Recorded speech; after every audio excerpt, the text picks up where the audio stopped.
الحمدللہ والصلاة والسلام علی رسول الکریم اما بعد فاعوذ باللہ من الشیطان الرجیم بسم اللہ الرحمن الرحیم قد جاءکم من اللہ نور وکتاب مبین۔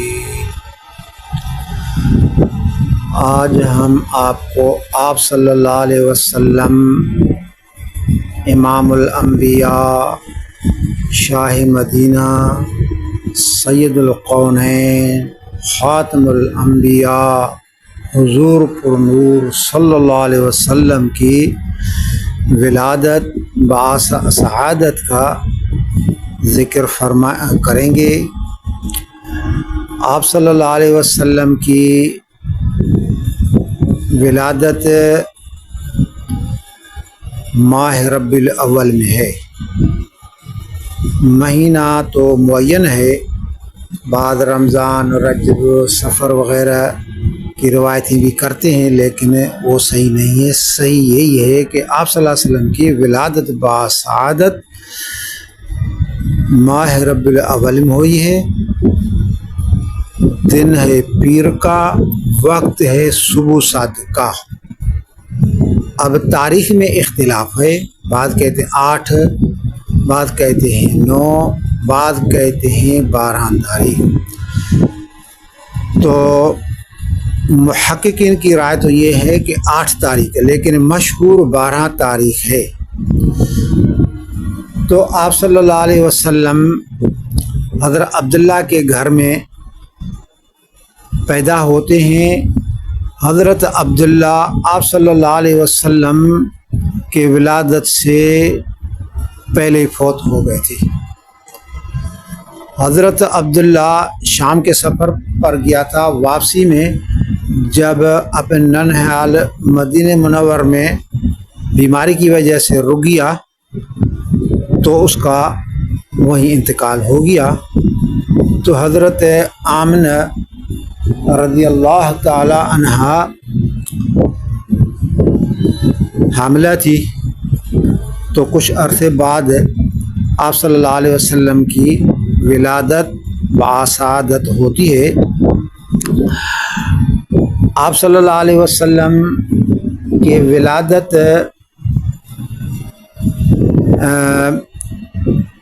عیسوی لحاظ سے بنتی ہے 570، بعض کہتے ہیں 571۔ مہینہ اپریل کا ہے، 15 تاریخ ہے یا 20 تاریخ ہے۔ تو آپ صلی اللہ علیہ وسلم کے ولادت کے وقت بہت عجیب سے واقعات کا ظہور ہوا۔ حضرت آمنہ آپ صلی اللہ علیہ وسلم کے ولادت سے پہلے جب اسی کے پیٹ میں آپ صلی اللہ علیہ وسلم تھے تو بڑی بڑی برکات وہ دیکھتی تھی۔ تو ولادت کے وقت بھی بڑی برکات والے اچھے اچھے واقعات پیش آئے۔ وہ عورتیں جو حضرت آمنہ کے پاس موجود تھی ولادت کے وقت، آپ صلی اللہ علیہ وسلم کی جب ولادت ہوتی ہے تو ان کا بیان ہے کہ ہم نے دیکھا کہ آسمان سے ستارے نیچے آ رہے ہیں، ہمیں ڈر لگا کہ شاید ہمارے اوپر گرے نہ۔ یہ اشارہ تھا کہ اللہ کی طرف سے نور ہدایت دنیا کے اندر آ گیا ہے۔ اب شرک و کفر اور ظلم کی ظلمت ختم ہو جائے گی اس کے ذریعے سے۔ آپ صلی اللہ علیہ وسلم کے ولادت کے وقت حضرت آمنہ نے ایسا نور دیکھا کہ شام کی محلات بھی روشن ہو گئی، شام کی محلات بھی نظر آئی، اور خصوصی طور پر بصرہ جو شام کے اندر پہلا شہر ہے وہ بھی نظر آیا، بصرات کے محلات بھی روشن ہو گئے۔ تو یہ اشارہ تھا اس کے طرف ہے کہ آپ صلی اللہ علیہ وسلم کی حکومت تو مدینہ عالیہ میں قائم ہوگی، لیکن آپ کی سلطنت جو جائے گی وہ شام میں سلطنت ہوگی، اور یہ علاقے بھی اسلام کے زیر اثر آ جائیں گے، مسلمانوں کو فتح کریں گے۔ اور ایک یہودی عالم تجارتی غرض سے وہاں رہتا تھا، انہوں نے کچھ محسوس کیا تو انہوں نے پوچھا کہ آج کسی بچے کی کوئی ولادت ہوئی ہے کیا؟ تو جن سے پوچھا انہوں نے کہ ہمیں پتہ نہیں ہے۔ تو بعد میں تحقیق کی گئی کہ ہاں، حضرت عبداللہ کے گھر میں ایک بچے کی ولادت ہوئی ہے۔ تو انہوں نے کہا کہ مجھے لے چلو۔ جب اس کو وہاں لے گئے تو جب آپ صلی اللہ علیہ وسلم کی مہر نبوت دیکھی اور دیگر علامات دیکھی تو وہیں بے ہوش ہو گیا۔ وہ یہودی عالم جب بے ہوش ہو گیا، بعد میں جب اسی کو ہوش آ گیا تو ان سے پوچھا گیا کیا ہوا؟ کہا کہ بنی اسرائیل سے نبوت چلی گئی اور یہ جو بچہ ہے نا یہ تمہارے اوپر حملہ کرے گا۔ اس حملے کا جو ہے وہ شہرت مشرق سے مغرب تک پہنچ جائے گی۔ اسی طرح پانچویں یہ چیز ہے ہوئی آپ صلی اللہ علیہ وسلم کی ولادت کے وقت، کسرا جو فارس کا دارالحکومت تھا، کسرا وہ جو شاہی محل تھا، ان کے 14 کنگرے گر گئے۔ نہر ساوا بڑا دریا ہے عراق کے اندر، وہ خشک ہو گیا۔ اور اسی طرح آتش کدہ جو 1000 سال سے مسلسل جل رہا تھا، جو آتش پرست تھے نا وہ کبھی بھی نہیں بجھا تھا، یکا یک وہ بھی بجھ گیا۔ یہ اشارہ تھا اس طرف کہ اب کسرا کے خاتمے کا وقت آ گیا ہے۔ جو دریا کو اپنا دیوی دیوتا سمجھتے ہیں، جو آگ کو اپنی دیوی دیوا سمجھتے ہیں، پوجا کرتے ہیں، خدا سمجھتے ہیں، اب ان کے بربادی کا وقت آ گیا ہے۔ یہ آدمی ان کو برباد کرے گا، اس مذہب کو ختم کرے گا، اس کا دین اسلام پوری دنیا میں پھیلے گا اور عراق تک بھی آئے گا۔ آپ صلی اللہ علیہ وسلم جب پیدا ہوئے تو مختون تھے، ختنہ آپ صلی اللہ علیہ وسلم کا پہلے کیا ہوا تھا، اور ایک روایت میں ہے کہ بعد میں ختنہ 7ویں روز کرایا گیا تھا، لیکن صحیح ہے کہ آپ صلی اللہ علیہ وسلم مختون پیدا ہوئے تھے، کسی نے ختنہ نہیں کیا تھا۔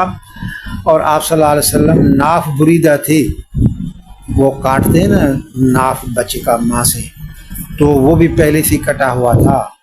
اور جو بچہ پیدا ہوتا ہے تو جسم پر خوش تری ہوتی ہے، آلائش ہوتی ہے، تو آپ صلی اللہ علیہ وسلم جسم اطہر ہر قسم کی آلائش سے، پانی سے،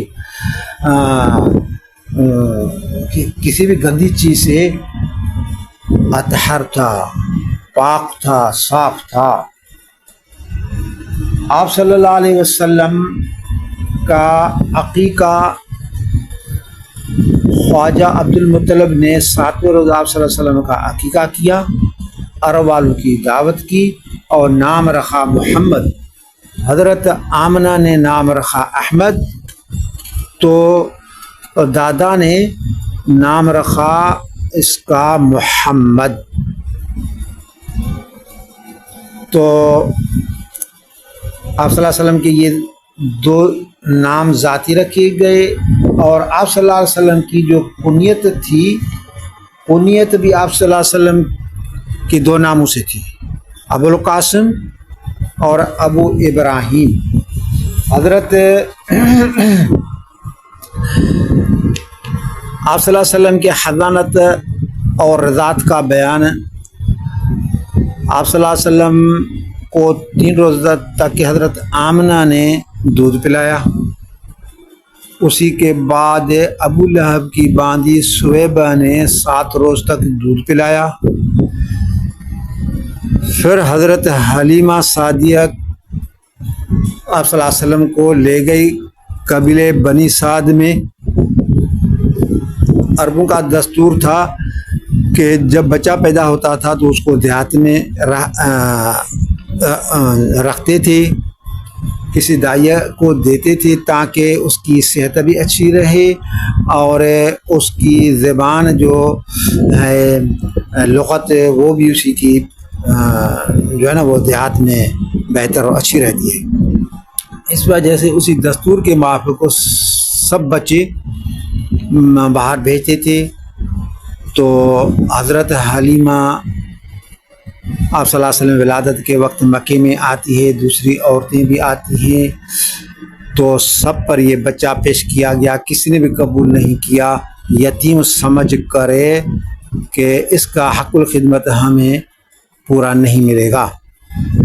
تو حضرت حلیمہ جس اونٹنی پر آئی تھی وہ کمزور تھی، تاخیر سے پہنچی، امیر لوگوں کے دنیا دار لوگوں کے لڑکے دوسری عورتیں لے گئی، تو پھر اپنے شوہر کو کہا کہ اب یہ یتیم بچہ ہے، خالی ہاتھ جانے سے بہتر ہے کہ ہم اس کو لے جائیں۔ ایک غیبی اندر سے ایک تقاضا بھی پیدا ہو گیا کہ اس بچے کو لے لیں۔ پھر وہ آپ صلی اللہ علیہ وسلم کو لے جاتی ہے، تو جیسے ہی اپنے چھاتی سے لگایا تو پہلے تو اس کے چھاتی میں دودھ تھا ہی نہیں، فوراً دودھ آ گیا۔ آپ صلی اللہ علیہ وسلم کا رضائی بھائی تھا، وہی بیچارہ دودھ کے لیے تڑپتا تھا۔ آپ صلی اللہ علیہ وسلم برکت کی وجہ سے وہ بھی شکم سیر ہو گیا، انہوں نے بھی آپ صلی اللہ علیہ وسلم نے بھی پیا دودھ۔ پھر حضرت حلیمہ کی جو اونٹنی تھی بڑی کمزور تھی، چلتی نہیں تھی، واپسی میں وہ رکتی نہیں تھی، اتنی تیز چلتی تھی۔ تو دوسری عورتیں کہتی تھی کہ حلیمہ کہ یہ کون سی سواری تبدیل کی ہے؟ تو انہوں نے ان کو جواب دیا سواری وہی ہے، سوار تبدیل ہے۔ تو پھر آپ صلی اللہ علیہ وسلم کو انہوں نے اپنے گھر میں رکھا۔ آپ صلی اللہ علیہ وسلم کی وہ برکات دیکھتی تھی۔ حضرت حلیمہ کے بکریوں میں 1 سالی کا زمانہ تھا،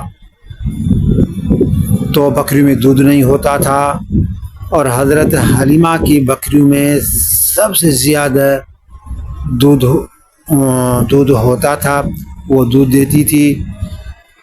تو دوسرے لوگ کہتے تھے اپنے چرواؤں کو جہاں حضرت حلیمہ کی بکریاں چرتی ہیں تہاں تم بھی وہاں لے جاؤ، تو وہ بھی وہاں لے جاتے تھے، لیکن یہاں تو آپ صلی اللہ علیہ وسلم کی برکت کی وجہ سے بکریوں میں بھی دودھ آتا تھا۔ تو بہرحال وہ اس طرح آپ صلی اللہ علیہ وسلم کی بہت ساری برکات دیکھتی تھی۔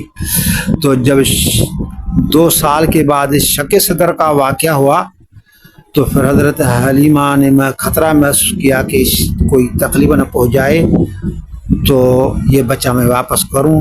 پھر وہ واپس لے آئی، حضرت آمنہ کو پوری بات بتلائی۔ حضرت آمنہ پر کوئی بھی اثر نہیں ہوا، کہ وہ جانتی تھی میرے بچے کا شان ہی نرالا ہے۔ تو اس زمانے میں مکۃ المکرم میں وبا پھیلی ہوئی تھی، تو حضرت آمنہ نے کہا کہ کچھ عرصہ ابھی لے جاؤ، ابھی یہاں وبائی امراض ہیں، بعد میں لے آنا۔ تو پھر وہ واپس اسی کو لے گئی۔ تو حضرت حلیمہ کے پاس آپ صلی اللہ علیہ وسلم 4 سال تک رہے، یہاں بات کہتے ہیں 6 سال تک۔ بہرحال پھر درمیان میں حضرت حلیمہ آپ صلی اللہ علیہ وسلم کو حضرت آمنہ کے پاس لے آتی تھی، دکھلاتی تھی، اور وہ اپنی محبت پوری کرتی تھی، پھر اسی کو لے جاتی تھی۔ تو جب حضرت حلیمہ نے آپ صلی اللہ علیہ وسلم کو حضرت آمنہ کے حوالے کیا، آپ صلی اللہ علیہ وسلم کی عمر 6 برس کی ہوئی، تو حضرت حلیمہ نے اپنے ننھیال مدینہ عالیہ کا قصد کیا ان کے دیکھنے کے لیے ملنے کے لیے گئی، تو وہاں کچھ وقت ٹھہری، پھر ساتھ حضرت عبداللہ کی جو باندھی تھی ام ایمن وہ بھی تھی، تو واپسی میں مقام ابوا میں حضرت آمنہ کی وفات ہو گئی،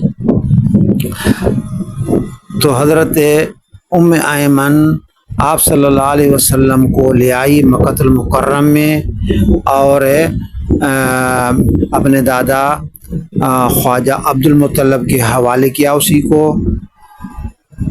تو خواجہ عبد المطلب بہت بڑا خیال رکھتے تھے آپ صلی اللہ علیہ وسلم کا، اس کے لیے حرم پاک میں کعبے کے قریب علیحدہ ایک فرش بچھایا جاتا تھا جس پر آپ صلی اللہ علیہ وسلم بیٹھتے تھے،